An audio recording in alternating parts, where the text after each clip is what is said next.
So growing up mixed, with my mom being white, my dad black, here are a few things that my mother has said to me and my siblings and that she still stands by today.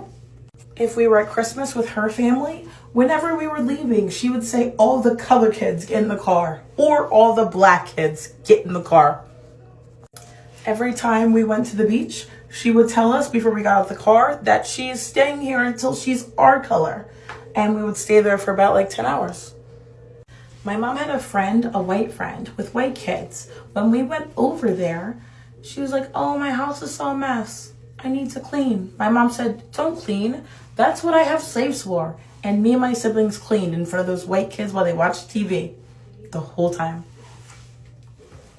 My black friends that would come over and my siblings' black friends would come over, if she made dinner or cooked at the time because she felt the need to impress them, she would say they can eat here and that she cooks just like their parents, so they should like it.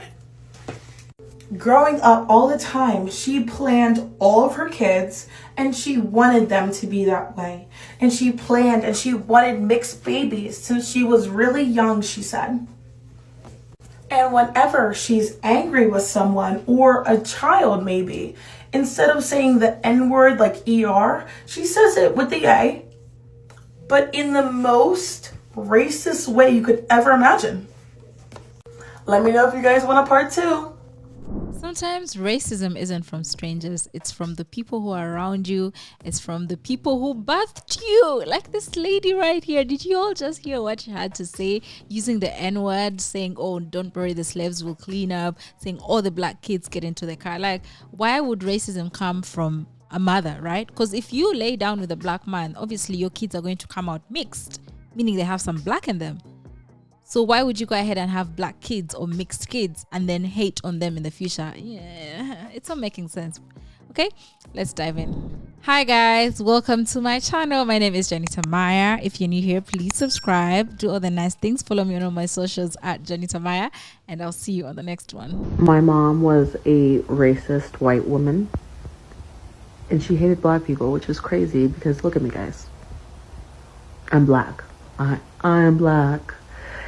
And when I tell you, she used to ask me all the time why I didn't have blonde hair, blue eyes, and light skin. I'm like, Mom, you're the one who ended up with the black man. Why are you asking me why I'm not light-skinned? Like, you should be asking yourself why I'm not light-skinned, okay? And throughout most embarrassing thing, throughout elementary school, through almost like beginning of high school, I would tell people I wasn't black because my mom was like determined and brainwashed me to believe that I wasn't black. So embarrassing. Why did people even talk to me? Like I was adamant I was not black. And when they would ask me, I'd be like, well, I'm not black. I don't know what you mean. And they're like, what the fuck do you think I mean? So embarrassing. If you know your family is that racist, why would you be having biracial kids? Y'all please go watch that video because she is spot on. Basically, she is talking about how women are out here having biracial children and they don't teach them their history. They don't know how to take the time to learn how to do their hair. They're having them in spite of having racist family members. And I'm going to tell you a story real quick. My birth mother is Italian and Irish. Her mother, my grandmother, told her she could come home, but she could not bring those two N-word children with her. Not black children. Not you can't bring your children, but you can't bring those two N-word children here. My birth mother, eventually abandoned us. Years later, my brother and I decided to find her. Now, mind you, our last name is so unique that if you Google it anywhere in this world, there's a 99.99% chance that we are related. We found a gentleman, and I use that term loosely. We called him, and I'll never forget this day. He said, and I quote, "Don't call my effing phone anymore, you effing monkeys. My sister never had any N-word kids." Click. Turns out we had found our uncle. I know it's not all because some of you are doing it right. You're teaching them your history. You're making sure they are exposed to the Black side of their family. You're making sure you learn how to do their hair. You're doing all the things that you're supposed to do raising Black children. But the majority of you women have no business anywhere in the vicinity, let alone raising Black children. It took me years to heal from the damage that was done to me. And I still carry residual trauma. I ended up looking for love in all the wrong places. I was very promiscuous. I ended up doing stupid shit, looking for acceptance. It took me a long time to stand and step into myself as I am today. And I still have a lot of work to do. A lot of you are out here trying to spite your Grace's families without a thought of what it will do to those children. Please stop. You do irreparable damage. They are not trophies, as this young lady who I stitched said. We are not trophy. It is not a flex to have biracial children. And if you think it is, please sell your ovaries on eBay or Mercari or somewhere, because you have no business breeding with anyone. I'm out. This take might be a bit too picante for the populace, but I think one of the reasons that biracials with white moms end up adopting this too white for the Black kids, too Black for the white mythology is because that's the messaging they receive from their mothers. What are my credentials? Imagine. But I was reflecting on this recently because growing up, a lot of the time, I felt distinctly other, and I was one of those mixed kids that felt like I didn't want to be associated with Black culture and desperately tried to white knuckle, hair straighten, punk rock my way, book read my way into whiteness. When I actually reflect on my upbringing and on my adolescence, the Black girls weren't rude to me or dismissive of me or frankly ambivalent towards me because I was mixed. It was because I was insufferable. And I learned how to be that insufferable somewhere, and I think it was from my mother. I learned it by understanding my hair and my very being as inconvenient. I learned to recognize my own Blackness as a source of frustration. And when I did hear positive things about my Blackness, it was things like, well, white people tan their skin to look like you. People perm their hair to have hair like yours. And it was always done in this super fetishizing way that didn't ever leave me feeling proud of my Blackness. And when I looked around my family and the dynamics of my family and how they engaged with race, how they thought about Blackness, I wasn't exactly picking up from them that it was something that I should be proud of as a component of my identity. I was actually encouraged to see myself neutrally, and neutral is white. I also internalized the idea that Black people were monolithic and behaved and engaged in a very specific way that was overtly and subtly conveyed to me as being not very good. Embarrassing, noisy, loud, uneducated. And so when the time came for me to socialize, I already had all of these embedded beliefs about where I sat racially from a point of identity, what I was rejecting and what I was pandering to. I could have been welcomed with open arms and truly believe there were times, especially in my early childhood and middle school days, where I was, but I was unable to receive it because my identity had already been fractured. My relationship to Blackness had already been damaged, if you will. And I had already been conditioned to see this part of me, and therefore this part in others, as lesser, as undesirable, and frankly, as problematic. White mom biracials. Let's talk about it. If you're ethnically biracial Black, that means that you either have a white mom and a Black dad, or you have a Black mom and a white dad. And those combinations mean totally different things, right? Societally, culturally, among the Black community.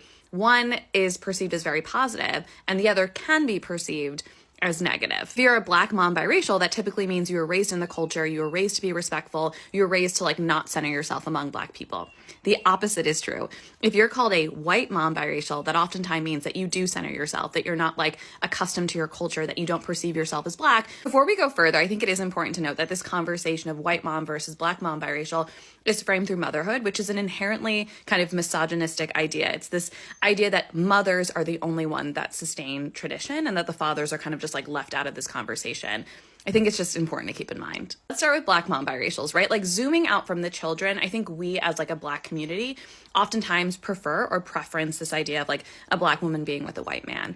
It suggests that this person, this white person, is like flouting kind of typical societal ideals and is respecting and like relishing the idea of being like with a powerful Black woman. And I think part of the excitement there too is the idea or understanding that the children of that union will be raised by a Black woman. So these mixed Black biracial children will be raised by a woman who prioritizes their Blackness and like gets them comfortable with the idea of being Black and involves them with the community and the history and the tradition and the ideals. And so that person isn't kind of like tragic or like stuck between worlds or kind of profiting from this biracial identity in a harmful way to the Black community. And I think anecdotally, when we see these like biracial Black children with Black mothers, they're typically raised very well. Like the moms themselves don't really mess up in these seismic ways. The kids know how to do their hair. They are raised in the Black community. They understand about their history and their traditions, and they identify themselves as Black. I just think also the kids know who they are. There's like less of this like, oh, I don't know where I fit in. Like, I don't know what my racial identity is. Like, there's less of that. There's more like confidence in the idea of like, I'm Black and I have a white parent. What also can't be forgotten is that like when Black women enter into interracial relationships and they know that they'll be having children, they typically like choose partners who will be responsible interracial partners, right? Like a Black woman, anecdotally, of course, will pick a white partner who is going to help positively raise this Black child, who will not contribute to anti-racist ideals or like make that child feel weird or upset or sad about their Blackness. Next, the white mom biracials, of which I am a member. Anecdotally and across this app and social media, we're very familiar with the idea of like white women fetishizing Black men and fetishizing this idea of having mixed babies. In these situations, these white mothers raise their biracial Black children around white people, and they typically don't really kind of introduce them to the Black community or Black culture or Black history or Black ideals. And so these kids are fundamentally confused, right? They're ethnically, aesthetically, physically different than their mothers and the communities they're raised around, and then they slowly kind of like absorb this anti-Blackness rhetoric. In these situations where the white mom isn't like steadfast and super responsible about raising her children, these kids are raised and internalize like a lot of anti-Blackness. Like they don't know how to do their hair. They don't know how to decenter themselves in situations around other Black people. And it is ultimately harmful to the child because like they do like lack this confidence in who they are. And they also have those like proverbial feelings of, oh, I'm so tragic. I don't know where I fit in. Factually, I am a white mom biracial. Like I was raised in a predominantly white situation with a white mother. And my parents were like very into colorblindness, which is like a story for another time, which was ultimately harmful to me. I didn't know how to do my hair. I didn't understand my identity. I was very confused. I like totally felt tragic about it. And it wasn't until college where I like learned about being Black and history and culture and literature and like was around other Black people where I was able to like unpack and do all of this unlearning. So being biracial with the white mom is trending right now, and I just want to jump on this wagon. Dear Black people, do you not see how harmful this is? Like, do you not? Let me give you some examples. You don't know what it's like to grow up mixed because you don't realize that a lot of us deal with racism since day one all the time, and these are supposed to be with people that love us, aka our families. A lot of people on my mom's side of the family were Aryan Nation skinheads. I didn't know what the fuck that was as a kid. And I didn't understand why everybody looked at me different or why there was certain people in my family that just would never say hello to me or my dad or my mom because they were disgusted. And I didn't understand that as a kid. I didn't get it. I thought I had something on my face the way they were looking at me. You know how hard it is to nonstop be told like, wow, you have your mom's face with just dark skin, with a look of disgust on their face while they say it and not know why they feel disgusted to say such things? It's confusing. You gain a complex and you just don't feel beautiful no matter how gorgeous you are. You change yourself. I straightened my hair every single day in high school so that people wouldn't run their fingers through my hair or try to pull my afro when I walked in the hallway. Like, there's so many things that we did to adjust to suburbia. Or how about going to school with my siblings who are white and I'm not? And everyone asking me if I was adopted from Africa as a joke because I'm the only Black one. You know how much that fucking sucked? Like nonstop being denied my own mother being my mother because of my skin color. Like, it was crazy. It's crazy. And then I get to college and people that look like me all of a sudden are denying my Blackness, telling me I have to say I'm biracial and I can't say that I'm Black. And that's the first time your Blackness was ever denied because your whole life, that's all you've been seen as. Like, you know how fucking confusing that shit is? No, you don't. White moms of biracial or mixed race kids. So there's this big debate on the internet about the difference in a black mom with mixed race biracial kids and white moms with biracial or mixed race kids. And I saw a video on TikTok recently that got me thinking. Watch this. The instructor seems to be doing things to my daughter with like malicious intent. I don't want to be the person that thinks it's racially motivated, but my daughter is the only mixed race child. The first thing that struck me was the caption saying she didn't want to be that person who sees race and brings race up. And for me, that's a red flag. And don't get me wrong, she seems like a lovely, sweet woman who wants to protect her daughter, right? But when you say you don't want to be that person who sees race and all of that, that's buying into the truth that black people and people of color just see race in everything and call everything racism, which isn't the case. Most black people will tell you that once you start to feel something's different in the way people are treating you, then you pay attention. Because as black people, people of color, you know when certain things start happening, you know what it is immediately. So there's no, oh, I don't want to be that person in it. You call it out instantly. And unfortunately, black kids, mixed race kids start to experience these things from childhood, from infancy even sometimes. So yeah, so I guess that's the difference between a black mom of a biracial child and a white mom of a biracial child, because we will know straight away that yes, this is something different that you're doing, that you don't do to white kids, you're doing it to this person because that. Yeah, so this conversation is something to be had, especially with the white counterpart who's never experienced racism before. Then they come into this new reality and they're like, oh, I don't want to be that person. They're scared to call things out. Do not be scared to call things out. Once you start to feel things are different, call it out straight away. There's no such thing as, I don't want to be that person. Be that person, because your child is about to get stereotyped. Your child is about to get treated differently, and they will remember it the rest of their lives. All right, guys, we've come to the end of this episode. Let me know what you think in the comment section. Do all the nice things. Hit the bell for notifications. Subscribe. Everything. Okay? I'll see you guys on the next one. Bye.